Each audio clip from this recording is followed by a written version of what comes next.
10 holiday perfect perfumes for men. If naghahanap pa ng perfumes na pwede mong gamitin this holidays, ang daming mga events, parties, and of course, the Christmas vibes, the holiday vibes, plus the cooler weather makes it a perfect time to use certain perfumes to add to that holiday feeling.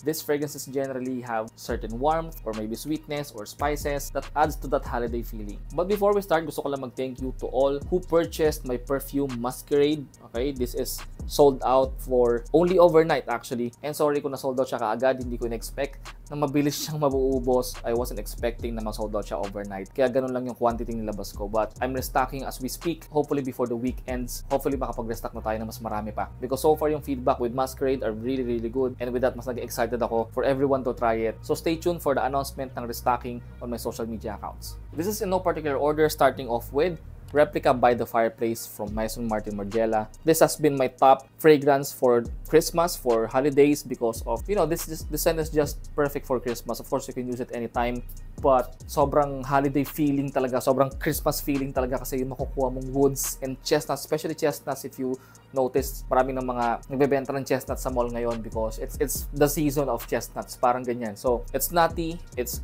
vanilla sweet, it's woody, it's warm, it's comforting, it's perfect for a cooler weather to add to the feeling of Christmas. Sobrang solid niya talaga. Woody siya pero very comforting. Sobrang dali rin magustuhan even if you're a beginner. So, love this fragrance by the Fireplace. Next is from Manera. This is Tonka Cola. From its name, you will get mostly Tonka and Cola vibes. Some of the notes in here are cinnamon, cherry, you get some lemon at the top, and then of course the Coca-Cola Accord na ginamit nila dito, which smells quite photorealistic. This reminds me of yung mga candy na binibili natin ng bata tayo, yung parang candy na gummy na lasang Coca-Cola flavor. Parang ganun yung nakukuha mo rito. Of course, you get some Tonka bean to make it smooth and quite oriental at the base. And I love the opening. Nakukuha mo talaga dito yung fizzy opening ng Coke or parang any soft drinks, parang ganyan.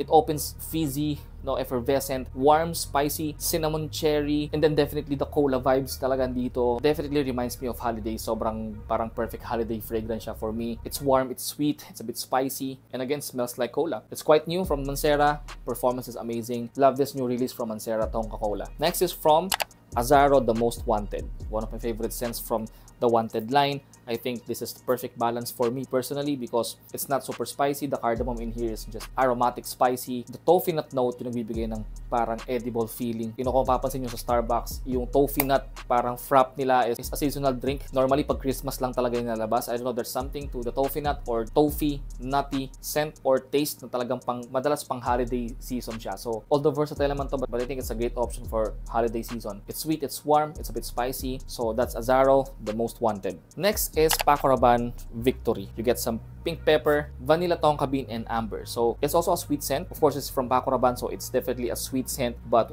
what I like about Victory is it has a certain parang resinous kind of ambery vibe to it while being sweet. It's not sickeningly sweet. Sakto lang yung sweetness siya. I think it's a nice balance of that parang kind of resinous, kind of smoky vibe sa fragrance. So I think it's a nice, warm, a bit spicy fragrance that is nandun sa DNA ng Paco Rabanne. Which is if you're like me who likes sweet scents, ito napakaganda ng balance niya. It's not, again, hindi siya matamis na matamis. Next is Inio Absolute Aphrodisiac. Vanilla leather and amber are some of the notes na makukuha mo dito. It's also a bit powdery with a hint of animalic notes. This is going to a little bit daring kind of scent. This is cozy, it's unique, it's sensual. The castoreum note na nagbibigay ng animalic vibe to it, which is, I think, depende of course sa skin's chemistry, I think maganda siyang sensual note, both men and women. Yes, this is unisex. And yeah, a hint of sweetness from the vanilla. It's quite powdery because of the musk and some type of floral note. And it's a very elegant scent as well because of the leather note. So I love this one. It's probably my favorite fragrance sa Inio. So if you're looking for a cozy fragrance pero unique, definitely check out Absolute Aphrodisiac from Inio. Next is from Kilian. This is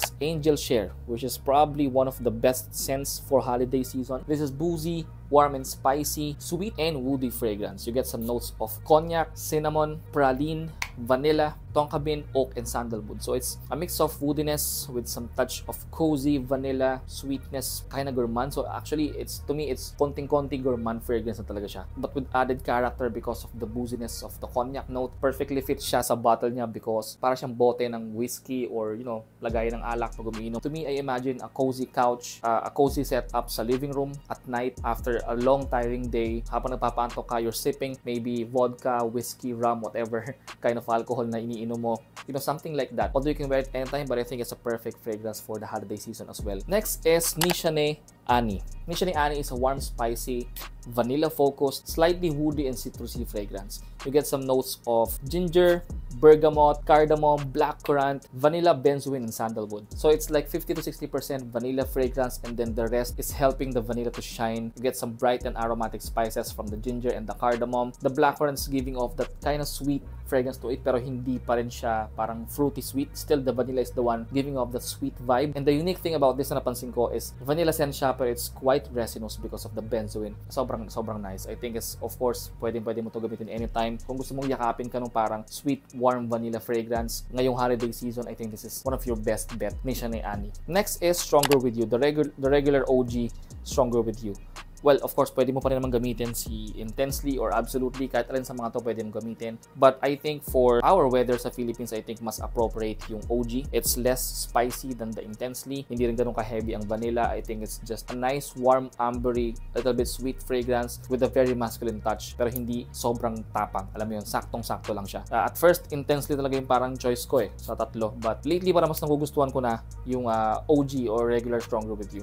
I think the balance ng lahat ng notes is dito. So kung gusto mo mag-add ng extra spices or vanilla, go for Intensely. If you want something medyo darker, kinda boozy vibe to it, go for Absolutely. So depende na lang sa'yo, but I think personally I would use Stronger With You regular. I think it's a nice option as well for the holidays. Next is Salvatore Ferragamo Uomo Signature. So you get the DNA of Salvatore Ferragamo Uomo OG, which kind of smells like tiramisu, and the Uomo Signature retains that DNA but added with some leather to it. So medyo mas darker, medyo mas malalim ng konti, and smoother and more elegant because of the leather note. So I think it's a nice option as well for cooler temperature ngayong holiday season. It's mass pleasing, I think it's sexy, it's elegant, it's a bit dark, and it's long lasting as well. Next is, wala pa akong bote.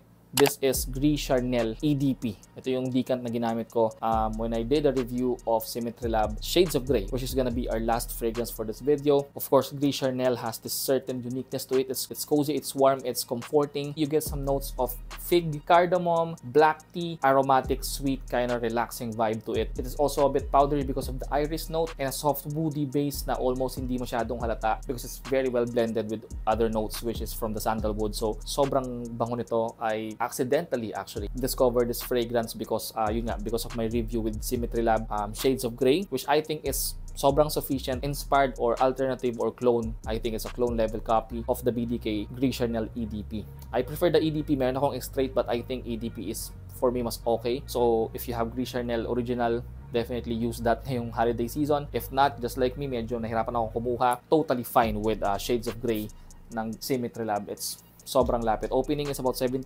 May konting differences sa opening, but as it settles down, sobrang mga around 90% similarity. Sobrang solid talaga. Not just the copy, but the scent itself of Gris Charnel. The scent DNA is just amazing. It's unique, but it's lovely. Again, it's cozy, perfect for the holiday season. So those are my 10 recommendations for the holiday season. Let me know kung alin sa mga ito yung i-add nyo sa rotation nyo ngayong holiday. And what are your holiday season fragrances? Let me know in the comment section. With that, guys, I wish everyone a Merry Christmas, and I'll see you in the next video.